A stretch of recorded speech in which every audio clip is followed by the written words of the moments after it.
Good morning, students, and you're welcome to FPP 512, Forest Protection and Conservation. And I'm going to leverage on the knowledge you've acquired during your training as forest resources management students.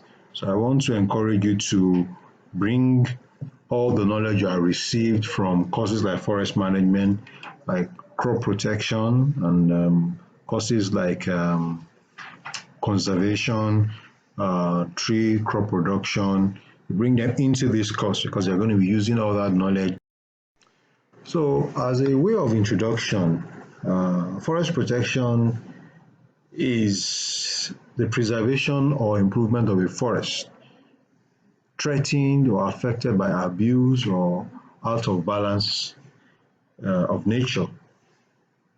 Because sometimes it's not just anthropogenic factors that you have to worry about when in terms of forest management. You also sometimes have to face natural disasters, and you have to find a way for the forest to recover after there's been a natural disaster. So forest protection is a legal status.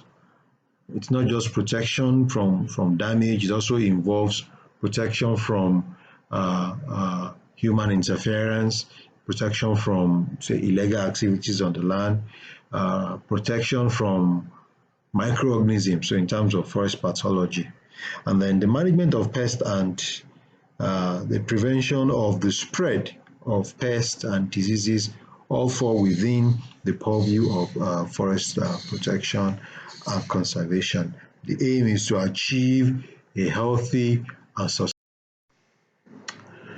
Some of the threats that the forests around the globe, around the world are facing today include you have pests such as insects, you have pathogens, so a lot of fungi and microbial organisms that could damage or destroy your crop or hinder productivity on the forest. You also have the problem of invasion from non-indigenous pests.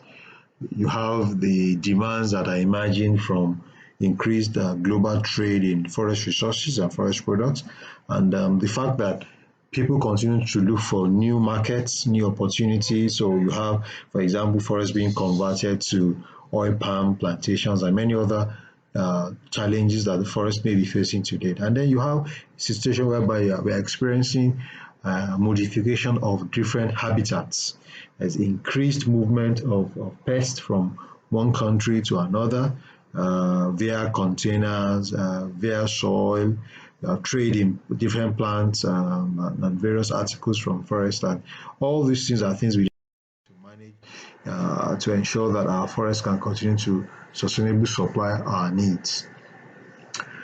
What are the pests, threats that the world forest today face? The health and vitality of forest ecosystems are disturbed by a range of agents such as pests and diseases, which are biological in nature. You have drought and, for example, climate change, which are abiotic in nature. You have fire, forest fire, which could be either natural or man-induced. You have disturbances that emerge from illegal felling, forest degradation, deforestation, land use conversion, and many other challenges that our forests today face. So this tends to affect the ability of the forest to continue in its natural succession. And sometimes it also hinders the ability for managers to achieve their management objectives. So we will be talking about some of these pests and some of these challenges that our forests are facing in this course. For example, in 2010, the FAO mentioned that outbreaks of forest insects have damaged over 35 million hectares of forest annually, particularly in regions. And you also have the problem of indigenous pest species, which may not really be a significant problem because they are adapted to the natural ecosystem. But in some cases, you can have outbreaks of pests due to introduction of, for example, species that are not native to a particular environment. Then you have the problem that forests are facing from non-indigenous or introduced pests, which are accidentally brought into an environment. And usually when they come into that environment and they're able to adapt and survive, they become a menace and could destroy property, could destroy plants, could destroy animals before a management or control measure is developed for this non-indigenous. So added to this challenge, you have the problem of not having sufficient, we have new host trees which may not have sufficient ability to resist the attack that comes from this insect pest or microorganisms that attack them and cause disease on them. All this is aggravated by climate change because as climate continues to change, as weather patterns continue to be erratic, it affects the phenological activities of plants, it affects the basic biological processes that are supposed to happen naturally in nature. So forest protection and conservation. Protection is the science of prevention and control of anything that can cause damage to a forest. So whether we are talking about different agents here that are injurious to forest ecosystems, and examples would include man, you have insects, you have animals, you have microbes, you have natural disasters like I mentioned earlier on.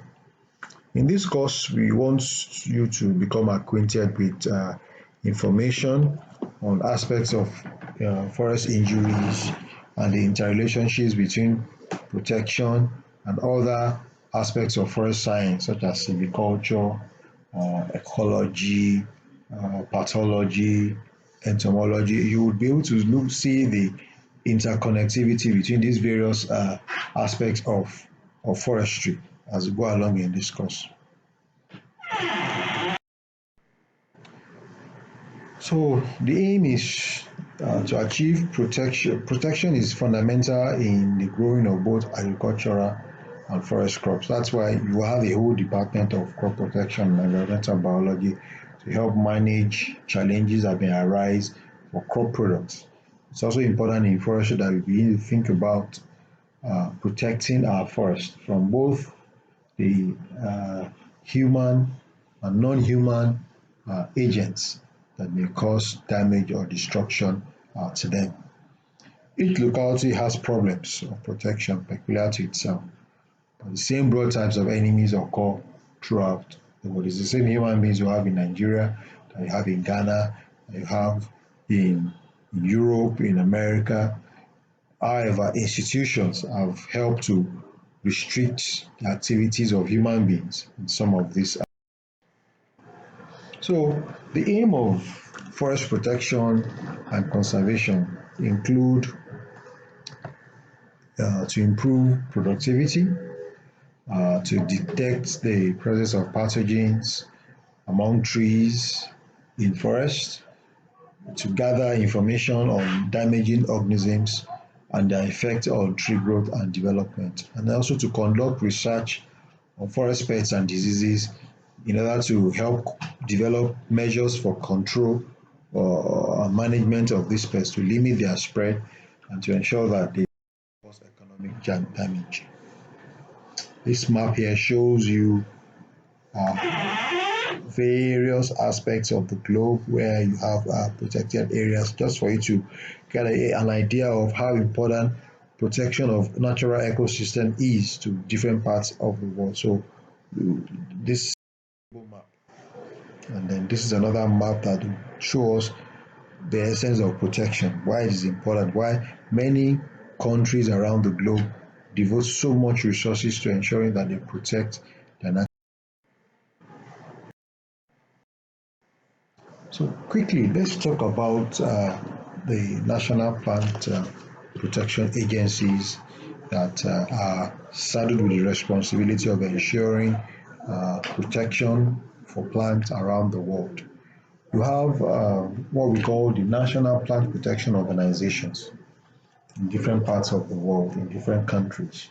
And their job, they are all founded based on the International Plant Protection Convention, which is a global treaty or convention that has been approved by member states around the world. And initially their focus was on agricultural crops, but as things began to evolve and there was need for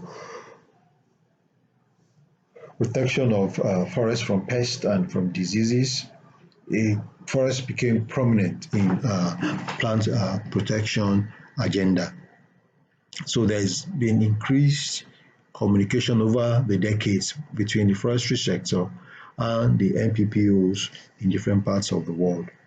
And all sectors in forestry need to understand what the IPPC is all about and how these NPPOs work so that forest sectors can play its part in implementing the international standards for phytosanitary measures and help preserve forest health. So there is an international standard for uh, plant sanitation, let me put it that way. So in terms of when you move plants from one location to another, what are the sanitary measures that you need to put in place? How do you ensure you don't transfer disease or pests from one location to another? So understanding the contents of the ISPM, which target phytosanitary, is not always easy for particularly for foresters because a lot of places have these ISPMs readily approved for crop products and very little is available in terms of guidance when you're talking about forest products because of issues of terminology. The main where forestry is mainstream, for example, is it under Ministry of Forestry, Ministry of Environment, or Ministry of Agriculture? There's also an aspect that I really want to touch on, and that's the aspect of indigenous conservation and protection. Africa boasts of a large expanse of rainforest cover, particularly in parts of West and Central African countries. Over the years, these ecosystems have been managed using traditional knowledge by chiefs, custodians of African traditional culture. They've used indigenous knowledge and indigenous management techniques to preserve and conserve these forests, either as sacred groves, as ancestral homes, and protected sites. We can actually learn from some of this, and I'm sure in your course, the course you took in 300 level, that's ethnoforestry 1, you would have alluded to some of this, and when you get to ethnoforestry 2 in this particular class, as in 500 level, we will talk more about indigenous forest management. Some of the benefits of indigenous conservation and protection that have been shown over the years is that forests have now become homes and reservoirs for many natural enemies and predators and parasitoids that help preserve and maintain the ecosystem balance. They have served as havens of protection for for trees, provided local communities with natural resources, renewable natural resources. They serve as sources of livelihood to most of these people, and they can get additional income from using resources in this forest area. So these practices need to also be used when you are developing plant protection strategies for forest products or for forest ecosystems. Now, successful protection of the world's plants, including forest trees from pests, requires a coordinated international action. This coordination occurs through the IPPC, as we mentioned earlier. There are international agreements that have been put in place, and there is the Phytosanitary Commission on Phytosanitary Measure, which has the ISPMs to prevent pest introduction and spread, and also facilitate trade. As at the year 2010, over 176 countries had signed up to this convention and are bounded by this law. And these MPPOs are plant inspectorates, quarantine services. I'm sure you are very familiar with what quarantine now, particularly with the coronavirus crisis. So, quarantine is to set something aside so that it don't that's contagious.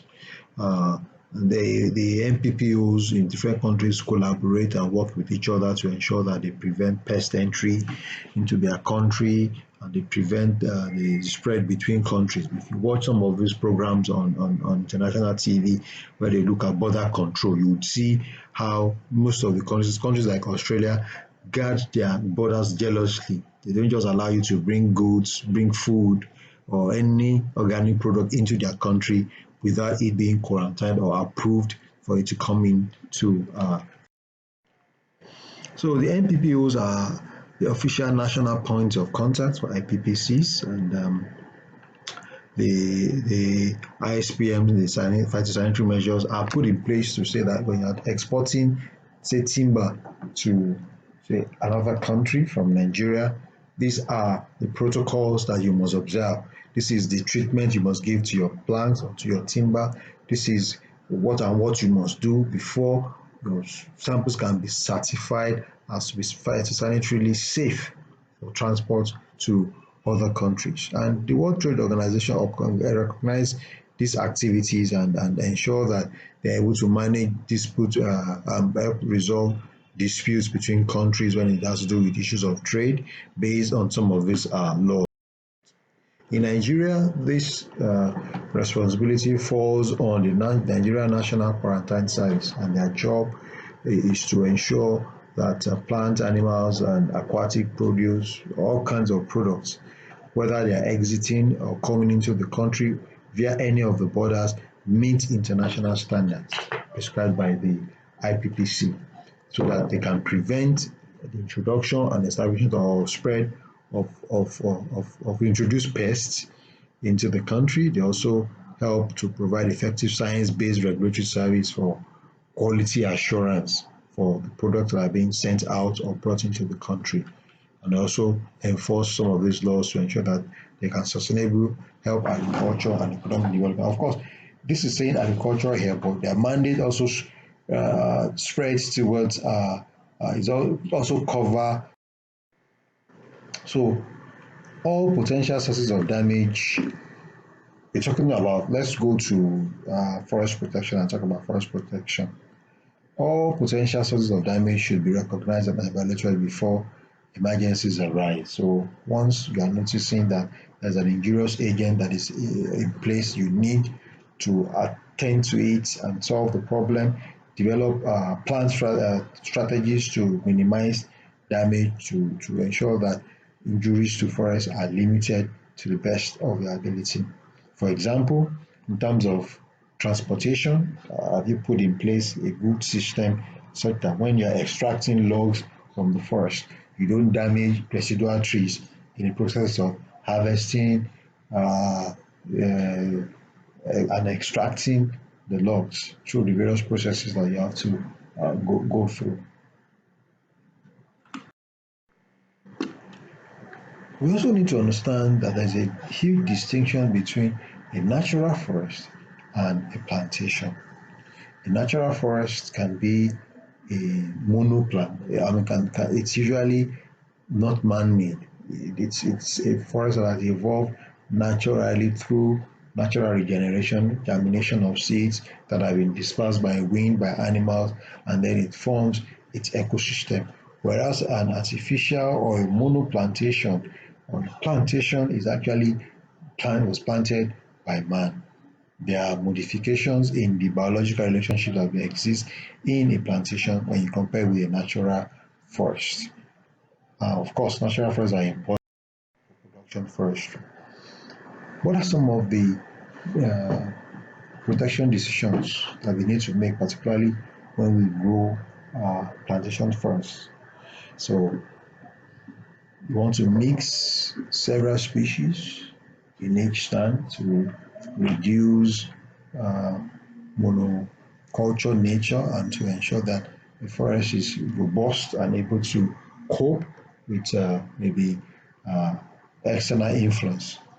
We want to restrict the size of even age stands to relatively smaller areas that is adjoined by stands of other ages. So because you don't want, if there's a disease outbreak and it's plants are of the same age, it becomes difficult for them to be able to cope with such attack. You also consider your management objective, the expected financial returns that you're expecting from your forest.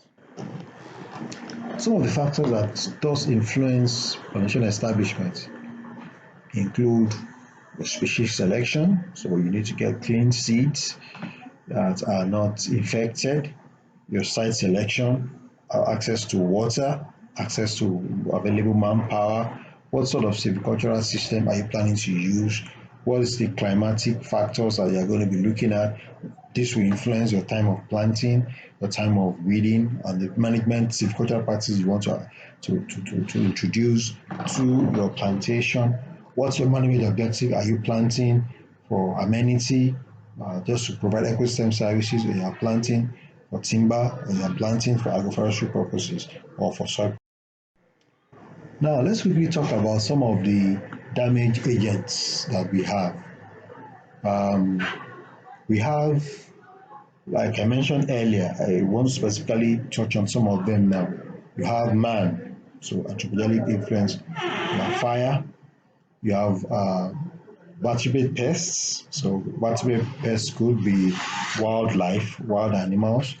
You have diseases, so like fungi, infection. You have insect pests, and then you have atmospheric agencies that may also cause damage. So, for example, windstorms, flood, tsunamis, all these are atmospheric agencies. You could even have issues that have to do with drought. How is man a source of injury to the forest? Now, man causes injury directly or indirectly, maybe via his carelessness. So, for example, the teak plantation beside the University of Ibadan is usually experiences annual fire because of the activities of sometimes local farmers around or people searching for hunting for wild game. Also, could be due to carelessness, due to lack of education. So, for example, you have arson, people deliberately wanting to destroy property, setting forests ablaze. It could also be man's introduction of injurious pests. So, it could be insect pests imported with foreign plants.